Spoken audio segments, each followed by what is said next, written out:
The Gemara had a shaila. The Gemara had a question. Could a father, when the Torah says that if the father is not interested in marrying the Omi Ivriya, the maidservant, he can marry her off to the son. Is it an adult or is it a minor? So the Gemara concluded, Toshma, Omer Avevi, Omer Abyanai, En Yir Ela Begodol, Ven Yir Ela Midas. It has to be an adult and you have to have das. So the Gemara explained, the initial explanation meaning was that since you need das, you require halachic intent, therefore the only one who could marry, what son can marry the Omi Ivriya? Only an adult. Because only adult has halachic intelligence. Iba Seima. My midas dido. This is where we left off. Das means that she has to be consulted. Das has no relevance to the one who's marrying her, but although she's a minor, she has to be informed. She has to be informed, although it's not a question of halachic intelligence, but she has to be informed that she's being married. Now the question is, why does she have to be informed she's being married? So the Gemara is going to involve now, what is the basis for the marriage? When the master marries the Omi Ivriya, is he marrying her with the original money which he had given to the father? That's referred to as mos rishonos l'kedushin nitnu, or it's mos achronos. It's the balance that's left that was paid, that he paid for the servitude. He's converting that balance into marriage. So what's the halachic difference? Let's say he has the last moment with it's less than a shava pruta.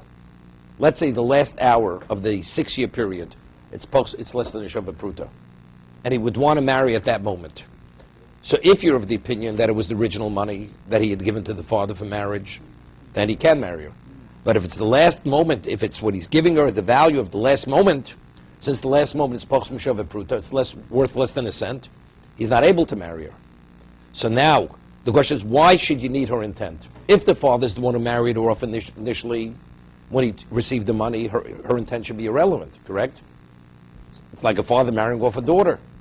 But if you say that it's not the father marrying her off, but it's rather she has to be agreeable, that's exeris hakosov, although she has no halachic intelligence, but in regard to a master, he has to inform the maidservant that there's a transition taking place, he's converting the servitude into marriage.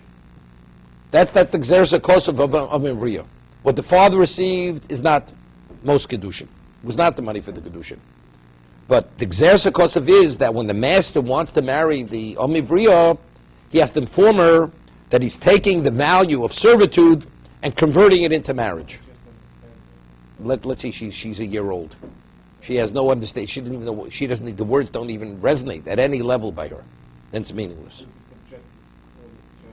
Well, usually, it's 6 years old. She'll have some idea.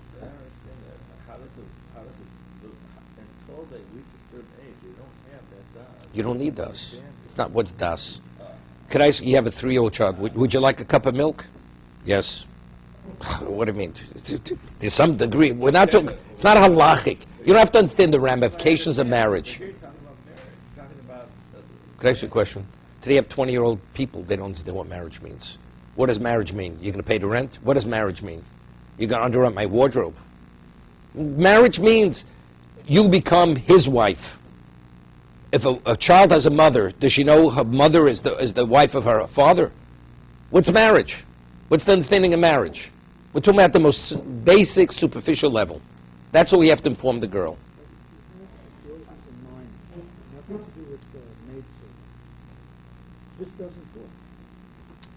Do you know why? Because she's not in his domain. You have a woman, a minor is not in the domain of the man. He wants to bring her into his domain. She's not in his domain in regard to anything. Here, monetarily, she's almost his chattel. She's in his domain. So now the Torah says you can convert that domain, which it's semi-chattel, into a wife, just by informing her that we're going now from servitude into marriage. That's all Torah says. It's exeris hakosov. This is exeris hakosov. I mean, why does it take place? Because Torah says it takes place. But how does it take place? She has to be informed. Can she say no? No, she can't say no. There's exeris hakosov. That's exeris hakosov.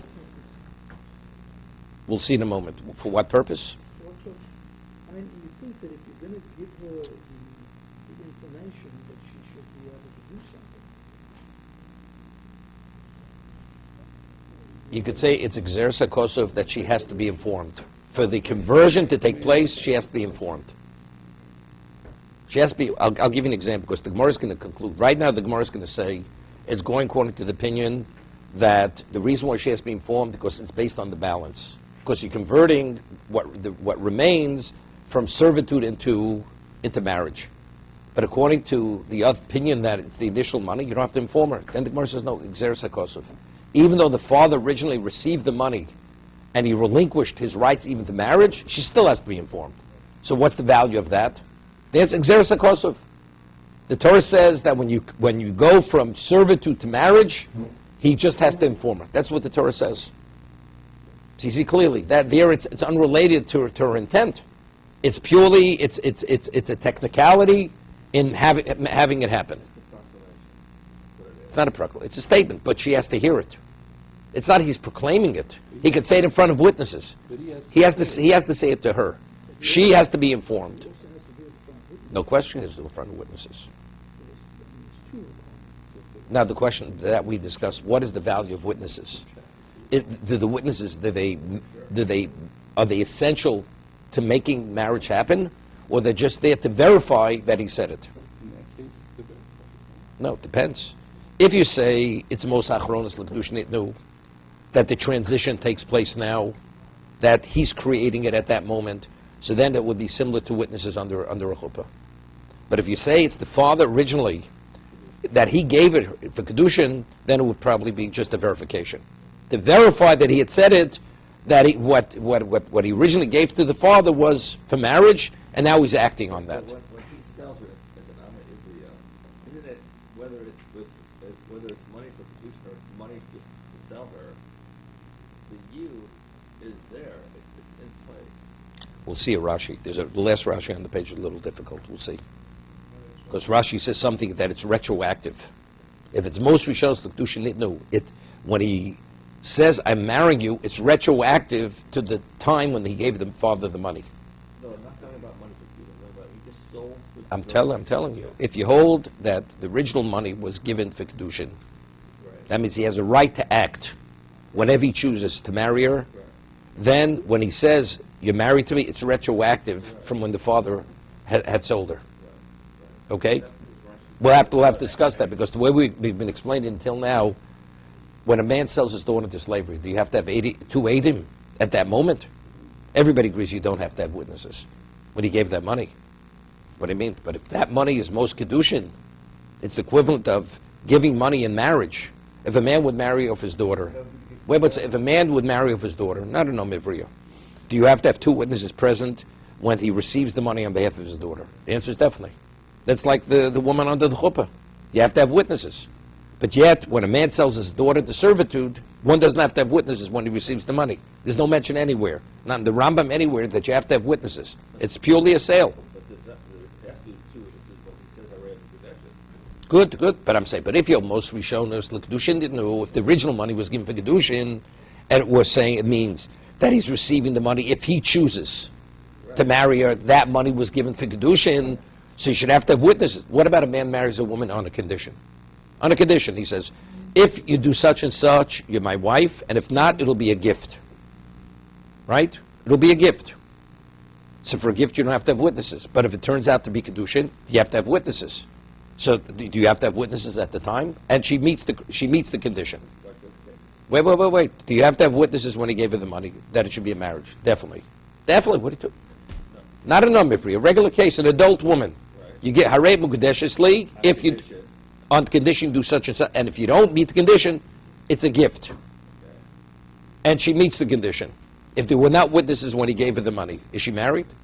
Definitely not. Right? It's only marriage with witnesses when he gave her the money. So over here, if the father, we say, the money that he originally gave the father was l'kedushin nitnu. Right? Those are the words of the Gemara. Right. Do you have witnesses at the time when he sold his daughter into slavery? There's no mention anyway that you have to have witnesses when you sell the daughter into slavery. You don't have to have witnesses. So how do we reconcile the two? So evidently it doesn't mean that. It means that that's included. It means he's taking full ownership, and within that sale, it's including whatever he decides to marry her. Of course, he has to have witnesses later. Whether you hold the original money, you hold the balance. You have to have witnesses when he says, you were married to me. Because then he's acting on that right. Right, for change of status. Because then he's exercising the right that originally he received from the father. No, it's retroactive. It's a problem. Because retroactive means the marriage was retroactive. From Rashi, it seems to be the marriage is retroactive. No, but then you have to have witnesses originally. No. What are you talking about? Let's say a woman meets the criteria, right? Harei Mukdeshes li, if you meet a certain criteria. And when she meets the condition, you have witnesses then? When she meets the condition, or you have to, when was the marriage? But then you have to talk retroactive. Then the marriage is not retroactive. The rights were transferred initially. Within those rights, there's a right to exercise marriage. When she marries, she has to verbally tell her that I married you, and she needs to understand it from the witnesses. When a father gives over his daughter under maturity level as a marriage, he just gives her over in front of witnesses. He has to tell her nothing. Nothing. Not a word. And if the father can a person marry a woman under maturity level without a father? No. Only Omevriya. Omevriya is there.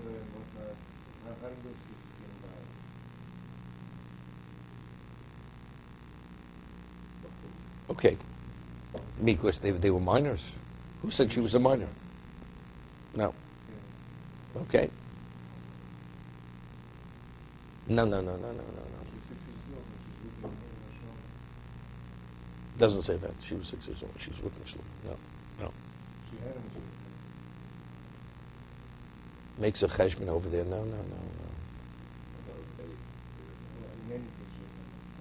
Okay. Yeah, but it has nothing to do with that. Could be when he married her, he originally had relations. He wasn't married to her. Wasn't married to her when he had relations with her. Right? That wasn't the marriage. Maybe afterwards when he took her, her father could have married her off. Over there the Gemara is discussing that a minor is able to conceive. That's the discussion in the Gemara over there. It's not talking about what marriage. It's not talking about marriage in the Gemara in Sanhedrin. The only way a minor could go to marry is to her father. Only through her father. Only. It seems like she was married to somebody else. So her father married to somebody else. Under 12? As a minor. Yeah. Doesn't say they were, first it becomes a little bit of a problem. Was she fully married to Uriah Chiti? Uriah Chiti was sent to the front and he was killed. If she was fully married, then when she comes back, how does she marry David? Because once she leaves the jurisdiction of her father, the father can't marry any longer. Unless she wasn't fully married to Uriah Chiti. Was not. No. That's the whole question. Did he give a conditional get? No, but now I'm bringing something else. How did her father marry if she was a minor to David? Right? If she was married fully the first time, he can no longer marry her. Because she already lost his, unless she was only married partially. So if that's the case, she returns to his domain. So now, after he's killed, he can marry her again. And now she was married fully to David. Okay, let's not get her sidetracked. We'll see Rashi. I want to see Rashi.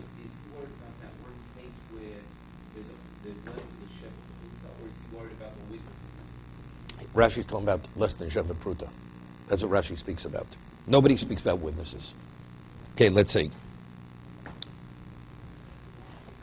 So we say, Fish ein yir el midas. Yud can only take place if what?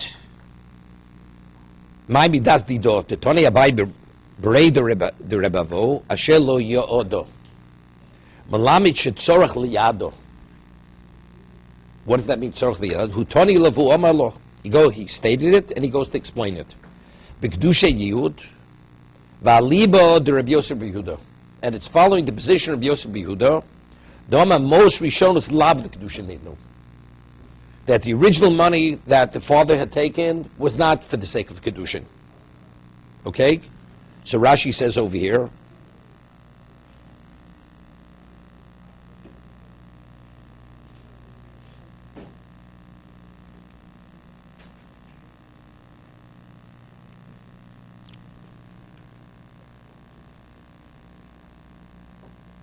It's Rashi, where in the margin says Sanhedrin Nun Beis. It says, Hutani v'omalo, Hutani l'bastisin v'omalo bo mi nafshe, v'aytayim v'aytzorch liyado, Rabbi Yosef b'Yehudahi, the Oma Mos Rishonos l'kibelov lava kedushin nitnu. See Rashi. The original money the father had taken was not for the sake of kedushin. Ve'en yud ela bepruto she'aleo, the yud takes place with the minimally the cent, which she has an obligation to work for him. Lefichoch ein dasa av bohen mitchilo. So therefore, the father's intent to give her in marriage, when he sold her, that was not part of the intent of the father. Ein dasa av mitchilo. That's implied. The question is what's implied. V'im eino modio shetekabelo leo. If he doesn't inform her that she should be agreeable to marriage, ein kan kedushin. Right? So again, this is purely this is informative. It's not that her intelligence has any halachic value. I thought that marriage was innately, when you sell someone as an Amma Ivriya, that yield was part of that. That it has to go No, hand in hand no. with selling a minor into an Amma Ivriya. We did say that. We said that only. No. She has to be the purchaser has to be qualified to marry. We machlok tanoim. Let's say he would sell his daughter to her brother. It's not a valid sale, the way we rule. That's something else. Because she has to be in a position that he could marry her if he wants to marry her. So a brother can't marry a sister, so it's not a valid sale. Yeah, but that has nothing with the intent of the father. That's exer sakosuf. The Torah says, any sale of a Jewish girl who's a minor, the master has to be able to marry her. If he can't, then it's not valid.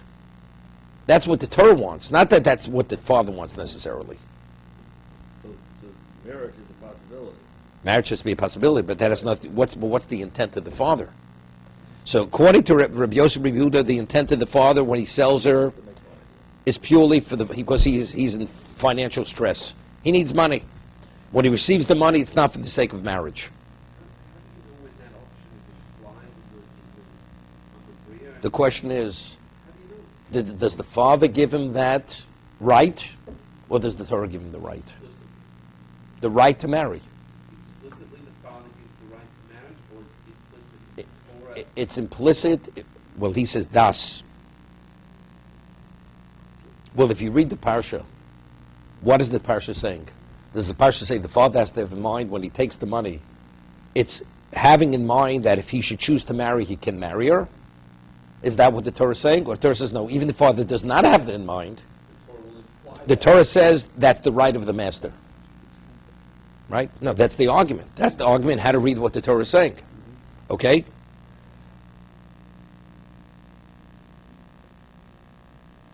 So he says, what's the halachic difference?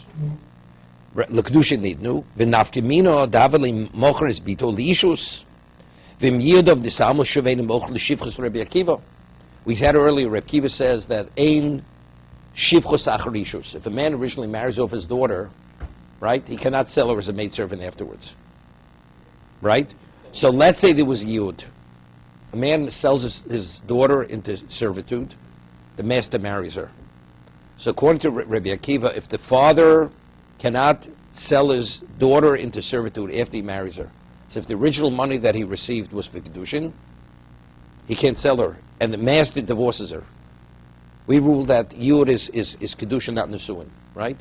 So that means when the 6 years are up, or he divorces her, she reverts back to the domain of the father. Correct? Now the father wants to sell her into slavery. He cannot. No, if you hold most Rishonos Kedushin in them, only. If you hold the original money was given for Kedushin. So then, if he sells into servitude, that means he's selling her after it's equivalent he married her off. But if you hold most Achronos Kedushin, no. Then this is what? This is Shivchus Achar Shivchus. He sold her once, he could sell her a second time as a maidservant. But even that, the right was never exercised, so why would it happen? No. We're talking about what right was exercised. The master exercised the right. So it's the end of the time of the- No, that's the Gemara. No, that's the Gemara originally said. If it's most Rishonos Kedushin, the original one was taken, that's called Kedushin di day. That means he married her off. Oh, this is so Otherwise, if the master exercised, that's Kedushin di do. Because she was agreeable, that's why it was a marriage. It had nothing to do with the father. So therefore he has a right to resell her, to sell her a second time. Okay? Said shivchus hacha shivchus. Now, let's see. So right now the Gemara is explaining that we can only understand what's being said. Why do you need her intent? Because the initial money that was taken by the father was not for the sake of marriage.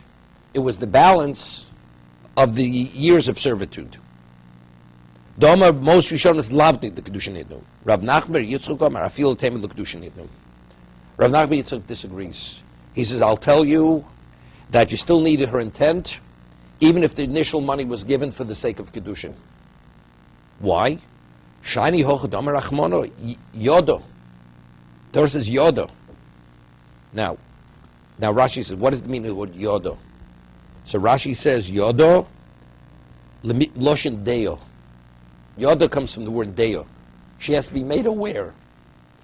Even though the father originally received the money for kiddushin, nevertheless you have to inform the girl, the maidservant, that there's going to be a transition from servitude into marriage.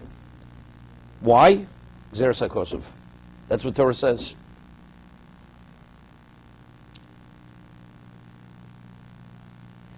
My Rabbi Yosef, where do we find this argument whether the original money was given for kiddushin or it's the balance of the 6 years, that's what he marries it with? The Tanya, the Torah says, Yodo vehefto. The Torah juxtaposes, if he's interested in marrying her, it's Yodo, otherwise vehefto. The Torah says she has a right to redeem herself. Tzorach she shows biyom kidei pedio. That the amount of time that's left at the end of 6 years, it's amount of servitude that she can redeem herself. Now, what's considered a redeemable amount of time? It has to be shavet pruta. If it's less than shavet pruta, that means the time is not redeemable any longer. Mikano Rabbi Yosef Rabbi Yehuda. This is the basis for the basis of Rabbi Yehuda. Em yeshos biyom k'dei lasos imo shavet pruta. If the amount of time which is left of servitude that she's able to perform for him is a shavet pruta, so that means the value of the time is shavet pruta mukudeshes. But if it's not, since he's marrying her with the time that's left, say if the time is left as shavet pruta mukudeshes, if not. I'll know. So Rabbi Yosef Yehuda says, so what do we see from the Torah? Why is this a precondition to marriage, that you have to have a shavet pruta? So most is shown, it's lav the kiddushin nitnu, that the original money was not given, because if the original money was given kiddushin, it's a right, that the master has a right to exercise his right. It's irrelevant. As long as she's the maidservant, he's able to marry her. As long as she's in his domain, he can exercise that right. Why is it dependent upon what the balance of time is? Even supposed to be shavet pruta. Rav Nachman Yitzchak Gomar afil temed l'kedushin nitnu. Rav Nachman says there's no proof from that. Even though the Torah says yoda vehefto, he can only marry her as a master if she's still within the period of time that she could be redeemed. Shiny hochdam rachman of hefter. That the only time he can exercise that right of marriage, even though the original marriage, the basis is the original money, it has to be at a time with still a shavet pruta left. It has to be a significant amount of time. But if the amount of time of servitude was left is insignificant, he can no longer exercise that right, even though she's in his domain, even though he's marrying her not with that original money. The original money was not for kiddushin. See, it's interesting. That makes sense, though, but if it was kiddushin. Without Rashi, let's talk about the original money was given for kiddushin. Okay. So as we explained, doesn't mean say it was given for kiddushin. What it means, as we explained, that when a man sells his daughter into servitude, he's giving over all his rights to the master. And if not for the prohibition of incest, a father can marry his daughter. So now when he gives his daughter into the domain of the master, within entering his domain includes, if he chooses to marry, he could marry her. Because he's the father. One said, he's the father. So if that's the case, it's very good. That the Torah says, even though she's in your domain, so what are we talking? We're talking about exercising a right. You're exercising the right because she's in your domain as she was originally in the domain of the father. So we're talking about exercising the right. It doesn't mean that the father married originally and it's retroactive. So when do you have a right to exercise that right? As long as there's a shavet pruta left. But if there's the value of the servitude is less shava pruta, you no longer have the right to exercise the right. You following? But if the money was given l'shem kiddushin, it's irrelevant what's left, right? The father received the money for kiddushin, right? Some say if you learn as we learned until now, that the original money was only she entered fully into domain, you're the equivalent of the father. Now you have a right because she's to exercise that right as a father has a right to exercise his right to marry his daughter. Let's say a father marries his daughter, he decides when she's no longer nara, she's fully mature. He can't because there she left his domain. Here the chiddush is, even though she's still in his domain, so you'd say maybe he still has that right and he can exercise. The answer is no. Torah says it has to be at a period of time where the last moment still has some degree of value. No. It has not because the father. It's not based upon. It's not a monetary issue. Yeah, a moment before full maturity, he can marry her off. Only if it was money for regular money, it wasn't kiddushin money. In other words, Even we're saying that even kiddushin money. so if it's kiddushin money, No, but we're explaining kiddushin money means differently. It's a right. right, The father gave you a right, but it's not retroactive. It's not retroactive. that master can marry her till the last second. There's no. We're saying no now. We're saying no now. Okay, so let's say. So we're trying to understand why. Logically, if it's a right, why not? If the original money was given for kiddushin, why can't he exercise till the last moment? Correct. So we're saying no. The original money was not given for kiddushin. Was not given for kiddushin. It was given. It's mastership. What is mastership? You are the father. Being the father, you have a right to exercise a right. So when is she married? She's married when you exercise the right. When do you have a right to exercise that right? Only if till the moment, as long as there's a value of that last moment. If that last moment no longer has that monetary value, you can't exercise the right. There's no difference then with the money in kiddushin and regular money. Yes, there is a difference. There is a difference. The difference is when does the way we're concluding now.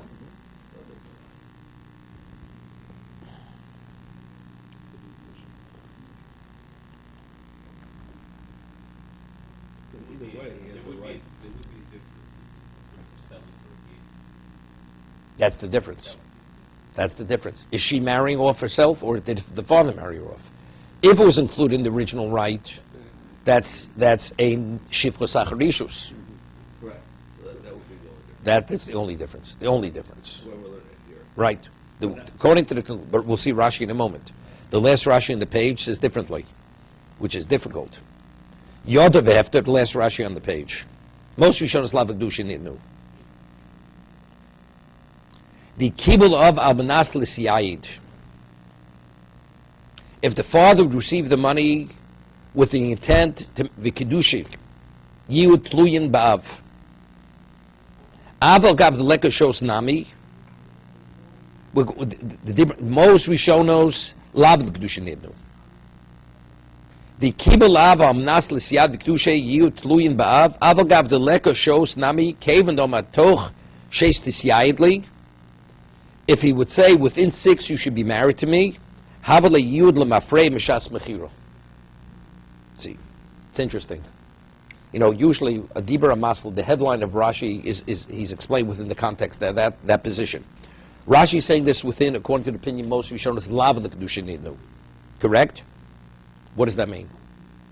He says, according to that opinion, if initially, when the father received the money, he says, you could marry her, I'm receiving the money for marriage, and whenever you choose to marry her, the money I'm receiving now is for the sake of marriage.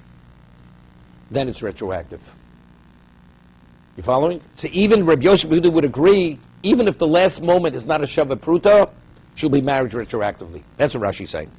The kibul, most Rishonos lavak kedushin nidnu, that the money initially was not given for kedushin. However, the kibul of almanas l'siyayid, if the father received money initially, that within mind, that what for marriage, the kedusha yiyud tluyin ba'av, and the kedusha of yiyud is dependent upon the father willing or not willing. Avgav the leka shos nami, even if there's no moment at the very end, which is a shava pruta, kevon do betoch sheish, this yadli have liyud lemafreya. then it would be retroactive. B'Shabbos Mechira.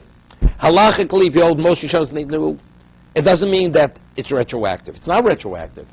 We're saying, according to the opinion that the last moment has to be a Shaveh Pruta, according to him, if the money originally was taken and given to the father says, whatever you choose to marry, you can marry her, and I'm receiving the money with that intent, then it would be retroactive. Then it would be relevant if the last moment is a Shaveh Pruta or not a Shaveh Pruta. Exactly. So we're saying in that case, when the father sells the daughter in the first place, what is his intent? Is it to marry her or not? Okay, so let's explain it again. The way we're explaining it, when the Torah says a father sells his daughter into marriage, you're transferring all the rights of a father to the master. So that means, at the very end, so therefore, when the master marries her, it's the equivalent. The father gave him the right to marry. The father. So let's say now he would divorce her. The father can't sell her into servitude any longer, because the initial receiving of the money is the equivalent of receiving most kiddushin. Although the intent, it's not dependent on intent. It's what is the equivalent of that? You're giving your daughter. You're giving away the right of marriage. No, but you've given the right of marriage to the master. If you've given the right of marriage to the master, you can't sell her into servitude ever again. But if you say when you sell a daughter, it's purely a monetary sale. Except the Torah says a person who owns a person to be the equivalent of a chattel, who's a minor, he has a right to marry her when he chooses to marry her. So the father's unrelated to that. That's between the Torah and the master. So if that's the case, let's say she's subsequently divorced. If the father would want to sell her, he can't, because his sale was the equivalent of giving her a marriage. He divorced her. Why should he divorce her? What? Why should he divorce her? He wasn't interested. He was just an outmaker. No, he exercised the right. But he exercised it. He exercised, then subsequently he divorces her. Before adulthood, Gave up his right. he never gave up his. He never married her. That doesn't logically make sense. When the father sells his daughter in the first place, it is he understands that he's giving up the right. Has nothing to do with his understanding. Nothing to do with understanding. When the father sells his daughter, what is the father actually doing? Is he saying, now you become me? So all my rights are transferred to you. If that's the case, it's the equivalent of giving her over in marriage. Because within that right includes marriage. But he understands that. It's irrelevant what he understands. It's factually, that's what he's doing. But it's relevant because Why is it relevant? when he does this act of selling his daughter, he knows The other way he also that knows. he's given the option to the Wait a second, wait. Is he giving the option or is the Torah giving the option? regardless. No, it makes a difference. Consenting to No. the Makes a big You difference. cannot sell her without granting that option. Because That then, doesn't exist. wait, because again, it's only a sale because you agreed to sell her. You agreed to sell her. But the question, who gives him the right to marry? Is it the father giving the right to marry or the Torah gives the right to marry? If you say it's included within the original right when I sold her, that is within that purchase, you have the right to marry her. The father's giving you that right to marry her. You becoming the father, you have the right to marry her. Or do we say no, when a father sells his daughter into service, it's purely a monetary sale. He's not assuming the position of the father. It's purely a master. It's a monetary right. The Torah says a person who has that level of control over a minor, if he chooses to marry her, the Torah authorizes that marriage, unrelated to the father. Meaning when the father sells him, he forfeited the right to marry his daughter. But who gave the master the right to marry the daughter? Was it the transfer of the father, or the Torah gives that right? Mos Achronis means the Torah gave the right, not the father. So if that's the case, if she should be divorced before she becomes an adult, what happens? The father could now sell her into servitude, because the father never gave him the right of marriage. Can marry is simple. That's to sell it to servitude. Shivchas acharishus. Even though she was an Ashes, She, not but that the more differentiated. But he never gave that right. I understand. The Torah gave that It right. doesn't matter who's the father has to have the dad. dad's input to marry her. Otherwise, he could sell her again for shitload. Not an input. He had to transfer that right. That right. He never transferred that right. Even though What he transferred was purely a monetary control. The Torah gives them the right. I'm not worried about the case of not being shepherd, right? No, but the conclusion is we are. The conclusion is, no, the Gemara says, even though when the father gave the right, he transferred it, even the right of marriage. No, let's say the Torah just trying to. No, but the Gemara's conclusion is, it's no proof. It's not necessarily like Rabbi Yosef Yehuda. Because the Gemara says, because it's vehefta, gzer sakosov, that even though the father gave the right of marriage when he transferred it, it has to be, you have to have a degree of control that it's shaveh pruta. Otherwise you can't exercise that right. There's a limitation on that right. The right's not coming from the father. No, we'll say it, even if it's coming from the father. That's the chiddush. The Torah says still it has to be a shaveh pruta. To be continued.